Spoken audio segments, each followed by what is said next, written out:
ചെറിയൊരു വിഷമത്തിൽ നിന്നാണ് നാട്ടിൽ നിന്ന് പോയത്. നാട്ടിലെ ട്രിവാൻഡ്രത്തെ കളി വിചാരിച്ച പോലെ നന്നായിട്ട് ചെയ്യാൻ പറ്റാത്തൊരു വിഷമത്തിൽ ആണ് ഇവിടെ നിന്ന് പോയത്. പക്ഷേ ഇത്രയും ഭയങ്കര ഒരു ട്വിസ്റ്റ് ഉണ്ടാകുമെന്ന് ആ സമയത്ത് പ്രതീക്ഷിച്ചില്ല. അപ്പോൾ വലിയ സന്തോഷം. ചരിത്രം തിരുത്തി കുറിച്ചിട്ടാണ് വന്ന് നിൽക്കുന്നത്. അതെ, മലയാളികൾ ഒന്നടങ്കം അഭിമാനത്തോടെയാണ് താങ്കളുടെ ഈ വരവ് കാത്തിരുന്നത്. എന്താണ് മലയാളി ആരാധകരോട് പറയാനുള്ളത്? പറയാൻ വാക്കുകളില്ല. ഇപ്പം മാത്രമല്ല, എന്നെ ടീമിൽ എടുക്കാത്തപ്പോഴും ടീമിൽ ഉള്ളാവുമ്പോഴും പെർഫോം ചെയ്യാത്തപ്പോഴും നമ്മുടെ കുറേ സെറ്റ് ബാക്സിലാണല്ലോ നമ്മുടെ നാട്ടുകാർ എപ്പോഴും കുറച്ച് കൂടുതൽ കൂടെ നിന്നിട്ടുള്ളത്. അപ്പോൾ അവർക്ക് എപ്പോഴും ആ ഒരു സമയത്ത് നമ്മളെ സപ്പോർട്ട് ചെയ്യുന്ന ആൾക്കാർക്ക് തിരിച്ചൊരു സന്തോഷം കൊടുക്കണം എന്നുള്ള റെസ്പോൺസിബിലിറ്റി എൻ്റെ മനസ്സിൽ എപ്പോഴും ഉണ്ടായിരുന്നു. അപ്പോൾ ഈ ഒരു പെർഫോമൻസ് നാട്ടിലുള്ള എല്ലാവർക്കും ഡെഡിക്കേറ്റ് ചെയ്യുന്നു. വേറെ ഭയങ്കര മനസ്സ് നിറഞ്ഞിരിക്കുന്ന ഒരു സമയമാണ്. കാരണം ക്രിക്കറ്റ് ഉറപ്പായിട്ട് നല്ല പെർഫോമൻസ് ചെയ്യാൻ പറ്റും. ചിലപ്പോൾ കളി ജയിക്കും, ചിലപ്പോൾ കളി തോക്കും.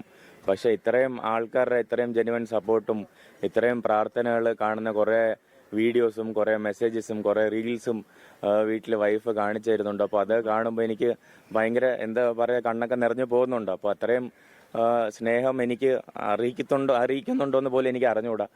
പക്ഷെ അതിന് എന്നെ ഇത്രയും സ്നേഹിക്കുന്ന എല്ലാവർക്കും ഒന്ന് മനസ്സിൽ എനിക്ക് വേണ്ടി പ്രാർത്ഥിച്ച എല്ലാവർക്കും ഞാൻ നന്ദി പറയുന്നു ഈ സമയത്ത്. സച്ചിന്റെ ഉപദേശം സംസാരിക്കാൻ കഴിഞ്ഞത് തന്നെ വലിയ ഭാഗ്യമായിട്ട്. അതെ അതെ അതെ. അയ്യോ, അത് പറയാൻ പറ്റാത്തൊരു ഫീലിംഗ് ആയിരുന്നു. അപ്പോൾ ഞങ്ങൾ ടച്ചിൽ ഉണ്ടാവാറുണ്ടായിരുന്നു. കുറച്ച് വർഷങ്ങളായിട്ട് മെസ്സേജസ് അയക്കുന്നുണ്ടായിരുന്നു. IPL കാണുമ്പോഴൊക്കെ സംസാരിക്കാറുണ്ടായിരുന്നു. പക്ഷെ എനിക്കൊന്ന് മനസ്സൊന്ന് ഒന്ന് പാളി പോയപ്പോൾ എനിക്ക് എൻ്റെ ഇനി ആരെ വിളിച്ചാലാണ് ഒരു ഉപദേശം കിട്ടാൻ. അപ്പോൾ പിന്നെ ഒരു പേരെ മനസ്സിൽ വന്നിട്ടുള്ളൂ. അപ്പോൾ സാറിനെ വിളിച്ചപ്പോൾ സാറും ഭയങ്കര ജെന്യുവനായിട്ട് കണക്റ്റായി. അപ്പോൾ സാറും ഒരു 25 മിനിറ്റ് ഫോണിൽ കൂടെ എൻ്റെ അടുത്ത് സംസാരിക്കുകയുണ്ടായി. സാറിൻ്റെ കരിയറിൽ നടന്ന കുറേ കാര്യങ്ങൾ എൻ്റെ അടുത്ത് ഷെയർ ചെയ്തു. അപ്പോൾ എനിക്ക് ഈ സമയത്ത് എന്തൊക്കെയാണ് ചിന്തിക്കേണ്ട ആവശ്യമുള്ളത്, എങ്ങനെ പ്രാക്ടീസ് ചെയ്യണം, എങ്ങനെയാണ് ഈ സിറ്റുവേഷനെ കാണേണ്ടത്.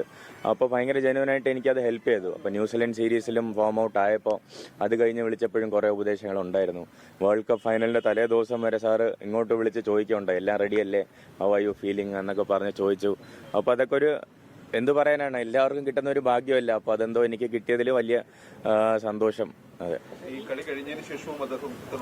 അതെ, മെസ്സേജസ് അയക്കുന്നുണ്ടായിരുന്നു, കൺഗ്രാജുലേറ്റ് ചെയ്തായിരുന്നു. അതെ,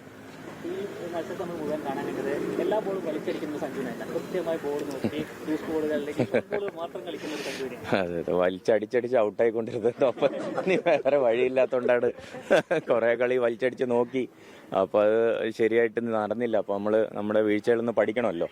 അപ്പോൾ ഒരു 5 മാച്ച് ഇവിടെ സീരീസ് ഉണ്ടായിരുന്നപ്പോൾ എനിക്ക് നമ്മുടെ രീതി അതാണല്ലോ, നമ്മുടെ ശീലി അനുസരിച്ച് നമ്മൾ ഭയങ്കര സ്ട്രൈക്കറായിട്ട് കൂട്ടാൻ നോക്കി. പക്ഷെ അത് നടന്നിട്ടില്ല. അപ്പോൾ നമ്മൾ കുറച്ച് വേറെ ഗെയിം പ്ലാനോടെ ഈ വേൾഡ് കപ്പ് പ്രിപ്പയർ ചെയ്തായിരുന്നു. അതിൻ്റെ ഒരു ഇതാണ്. ഈ ആർച്ചറിനൊക്കെ വലിയ രീതിയിൽ പേടിക്കുന്നൊക്കെ ഭയങ്കര ഹൈപ്പായിരുന്നു സോഷ്യൽ മീഡിയയിലൊക്കെ ഉണ്ടായിരുന്നു. ആ സമ്മർദ്ദമൊക്കെ ഇങ്ങനെ മറികടന്നത്? ഇപ്പോൾ നിങ്ങൾ ഉണ്ടാക്കുന്നില്ല, ഞാൻ അതൊന്നും ആലോചിക്കാനും നോക്കാനും പോയിട്ടില്ല. സോഷ്യൽ മീഡിയ ഭയങ്കര ഒരു സ്ട്രോങ് ആയിട്ട് ഇൻഫ്ലുവൻസ് ചെയ്യുന്ന ഒരു ഫാക്ടറായിട്ട് എനിക്ക് തോന്നുന്നുണ്ട്. അപ്പോൾ സ്ട്രോങ് എന്ന് വെച്ചാൽ പോസിറ്റീവായിട്ടും ചെയ്യാം, നെഗറ്റീവായിട്ടും ചെയ്യാം. അപ്പോൾ നമ്മൾ ഏത് രീതിയിലാണ് അതിനെ ടാക്കിൾ ചെയ്യുന്നതെന്ന് ഇപ്പോഴത്തെ ചെറുപ്പക്കാരും എല്ലാവരും പഠിച്ചിരിക്കേണ്ട ഒരു സംഭവമാണ്. എനിക്ക് ഉറപ്പായിട്ട് ഇഷ്ടമുള്ളൊരു കാര്യമാണ്. ഞാൻ നേരത്തെ പറഞ്ഞ പോലെ സോഷ്യൽ മീഡിയ കാണുന്നുണ്ടാണ് എനിക്ക് മനസ്സിലായത് എത്രയാണ് നാട്ടുകാർ എന്നെ സ്നേഹിക്കുന്നതെന്ന്. പക്ഷെ അതേപോലെ അതിൻ്റെ ഓപ്പോസിറ്റ് ഉണ്ടാകുമ്പോൾ അതൊക്കെ സഹിക്കാനുള്ളൊരു മനസ്സുണ്ടെങ്കിൽ മാത്രം സോഷ്യൽ മീഡിയയൊക്കെ ഓപ്പൺ ആക്കി വെക്കുക. അപ്പോൾ അത് അങ്ങനത്തെ ഒരു ഉപദേശമാണ് എനിക്ക് കിട്ടിയിട്ടുള്ളത്. ഞാനത് കറക്റ്റായിട്ടൊന്ന് കഴിഞ്ഞ 1 മാസമായിട്ട് ഫോൺ ഓഫാണ്, ആർക്കും വിളിച്ച് കിട്ടുന്നില്ല, മെസ്സേജസ് ആരും ഡെലിവർ ആവുന്നില്ല. സോഷ്യൽ മീഡിയയിൽ എൻ്റെ ടീമാണ് മാനേജ് ചെയ്യുന്നത്. അപ്പോൾ അതൊക്കെ കുറച്ച് കൺട്രോൾ ചെയ്തപ്പോൾ ഔട്ട്സൈഡ് നോയ്സെ കുറച്ച് കട്ട് ചെയ്യാൻ പറ്റി. കാരണം വേൾഡ് കപ്പ് പോലത്തെ ഇത്രയും വലിയ ഒരു സംഭവം നാട്ടിൽ നടക്കുമ്പോൾ ഭയങ്കര ഒരു ഔട്ട്സൈഡ് നോയ്സ് ഉണ്ടാവേണ്ട സമയമുണ്ട്. അപ്പോൾ അതൊക്കെ ഒന്ന് കട്ട് ചെയ്ത് ക്രിക്കറ്റിൽ ഫോക്കസ് ചെയ്തു. നാട്ടിലൊന്നുമില്ല, ഒന്ന് സമാധാനമായിട്ട് വീട്ടിൽ അച്ഛനമ്മയായിട്ടൊന്ന് 2 ദിവസം ഇരിക്കണം എന്നാണ് ആഗ്രഹം. ഇന്റർവ്യൂ കഴിഞ്ഞ എല്ലാവരും ഒന്ന് റിലാക്സ് ചെയ്തിരുന്നെങ്കിൽ ഒന്ന് വീട്ടിൽ 2 ദിവസം സമയം കുറച്ച് മിണ്ടാതെ ഇരിക്കായിരുന്നു. നാളെ എന്തോ ടീമിന്റെ ഒരു ഇവന്റ് ഉണ്ടെന്ന് പറയണേട്ട്. നാളെ ഡൽഹിയിലൊരു നമ്മൾ വേൾഡ് കപ്പ് ജയിച്ചതിന്റെ എന്തോ ഒരു ഇവന്റ് ഇന്ന് രാത്രി ഒന്ന് കൺഫേം ആവും. അപ്പോൾ ചിലപ്പോൾ അങ്ങോട്ട് പോകേണ്ടി വരും. വലിയ സന്തോഷം. താങ്ക് യു സോ മച്ച് ഇത്രയും വലിയ സപ്പോർട്ടിന്. ഇതിനെയും കാട്ടിയും എന്ത് ആവശ്യപ്പെടാനും വലിയ സന്തോഷം. താങ്ക് യു എല്ലാവർക്കും. വലിയ സന്തോഷം.